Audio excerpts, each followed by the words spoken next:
spot repair po tayo guys. So share ko lang kung paano ko ito ginagawa. Una, pinunasan ko muna ito ng degreaser para maalis yung mga wax tsaka langis-langis niya.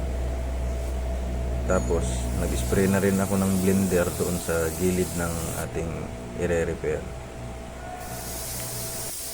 Ang purpose nitong blender para mailapat niya ng maayos yung kulay, para hindi mamuo yung para yung angin na kulay lumapat siya. So pagkatapos natin patuyuin ng ilang minuto, ayan, i-clear na natin. So smooth lang. Mid coat lang siya guys, no, dalawang medium coat, kasi di naman natin kailangang i-full coat talaga kasi maliit lang yan eh. Kung naninipisan pa kayo, pwede nyo naman itong dagdagan ng isa pang medium coat.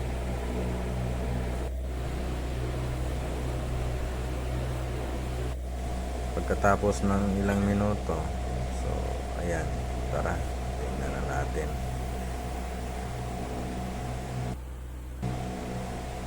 Ayan guys, ang ganda ng lapat niyan. Hindi mo makikita yung kung saan dugtungan ng kulay kasi nga may blender siya. Yun yung purpose nun. Ang ganda ng lapat niya.